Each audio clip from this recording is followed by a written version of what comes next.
So, World War III. Not a Netflix show, not a conspiracy theory, just a very real possibility based on actual headlines. Israel just hit Iranian nuclear sites. Iran responded by launching missiles into Tel Aviv. Thousands fled. Air raid sirens, oil prices skyrocketing, and Russia quietly sweating because losing Tehran as a regional partner would mean another domino falling out of its shrinking influence zone. If that wasn't enough, nuclear stockpiles are rising again. According to SIPRI, China's adding warheads like it's a game of civilization. The US and Russia still hold the top spots, but hey, nothing screams stability like an arms race. So yeah, it's probably time to plan your escape.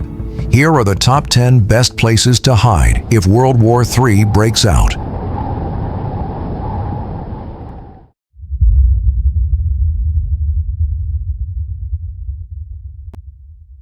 Number 10.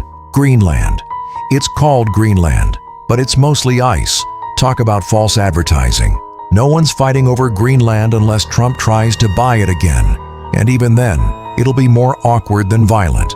There are no military targets here, no nuclear silos, no fuel reserves. No one even pretends to care about Greenland, and that's exactly what makes it brilliant. It's not part of NATO. It doesn't host any US bases, and most countries treat it like Earth's parking lot. It's basically the human version of airplane mode. Just snow, silence, and the occasional seal. Downsides? Well, if you enjoy warmth, color, or social interaction, this isn't for you.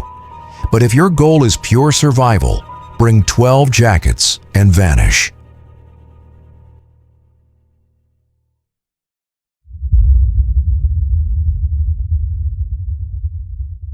Number 9. New Zealand.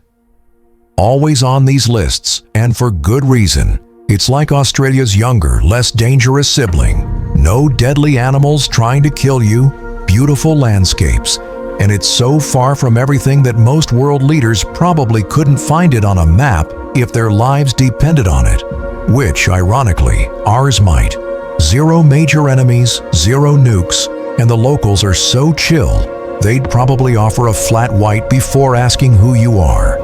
Billionaires are already buying land and building bunkers here, which means they're either prepping for doomsday or planning another startup. Either way, if it's good enough for tech billionaires and sheep farmers, it's probably good enough for you.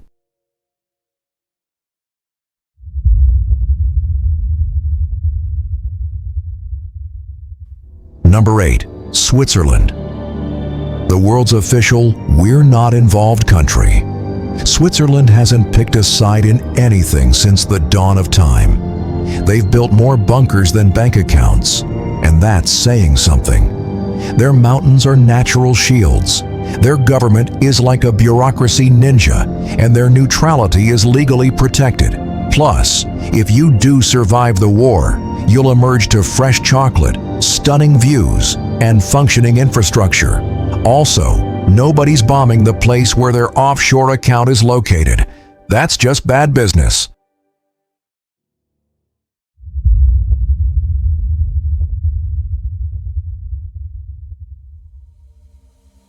Number 7. Patagonia, Argentina, aka the You'll Never Find Me Zone, southern Argentina, where the population density is lower than a rural Wi-Fi signal. It's a mix of jagged peaks, wild winds, and enough space to live completely off-grid with a few goats and a solid coat. It's remote, resource-rich, and beautifully boring. Most world powers don't even bother with this region. Too far, too empty, too peaceful. Basically, it's survival mode on easy, as long as you like cold weather and isolation, and maybe learning to herd llamas.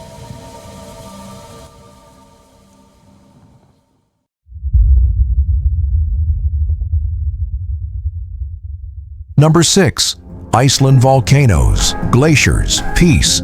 It runs entirely on renewable energy, has no standing army, and its biggest foreign policy drama is arguing about fishing rights. Nobody's aiming missiles at Reykjavik. In fact, most countries probably forgot Iceland exists until someone says Aurora Borealis. If NATO gets involved in World War III, Iceland will probably still be offering hot springs and fermented shark like nothing happened. It's the closest thing to hiding inside a lava lamp, safe, chill, and slightly weird.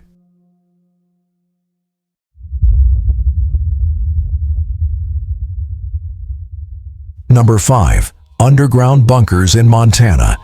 Montana is already so empty that a nuclear war might actually increase the population density. These bunkers were built during the Cold War by people who really understood the assignment.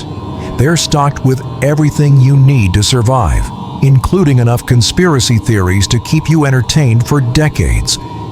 The only downside is you'll emerge to find that the surface world has moved on to TikTok dances you'll never understand.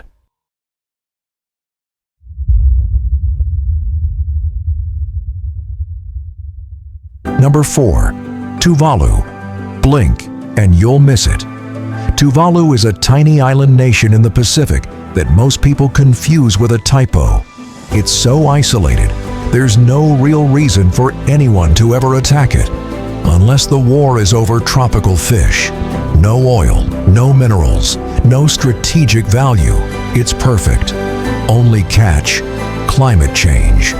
Tuvalu is slowly sinking, so you'll be safe from missiles, but maybe not from the ocean. Bring a snorkel and maybe a boat.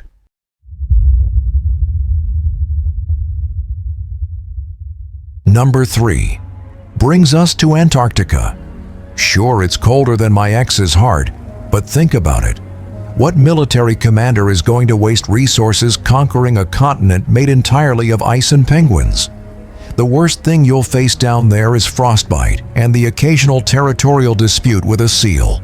Plus, if climate change doesn't get us first, you'll have front row seats to watch the world's most expensive fireworks show from a safe distance.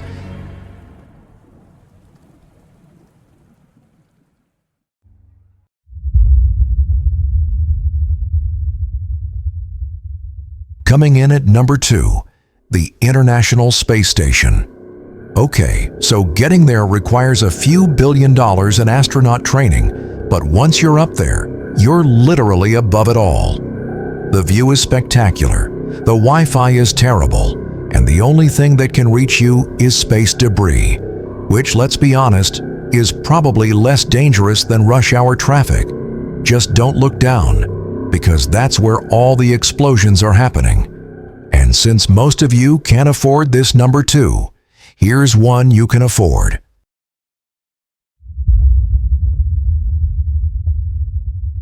Number 2. Yukon, Canada. Remote, rugged, ridiculously quiet. This part of Canada is so wild, even moose are surprised when they see humans. It's untouched by global politics, far from any major cities, and the only thing flying overhead are birds and bush planes. It's perfect for disappearing without completely abandoning modern comforts. There's clean air, fresh water, and enough trees to build your own bunker if you're feeling crafty. And Canadians, still polite, even during an apocalypse.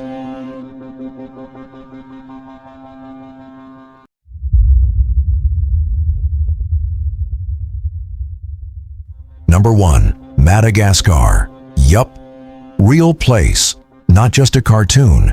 Madagascar is massive, isolated, and completely off most military radars.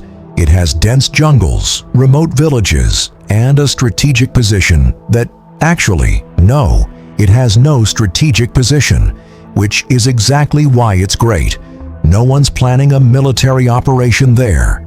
The infrastructure is limited, which is usually bad, but in this case, it makes it harder for anything high-tech to target it. It's the ultimate "you forgot about me" hideout, and that's the whole point. So when the world gets loud with airstrikes, invasions, and nukes on standby, the smartest move might be to go where nobody's looking, somewhere cold, remote, peaceful, possibly with goats, because in the end, when World War III drops the curtain, the safest place isn't behind a wall, It's behind everyone's attention span. So, when the world gets loud with airstrikes, invasions, and nukes on standby, the smartest move might be to go where nobody's looking.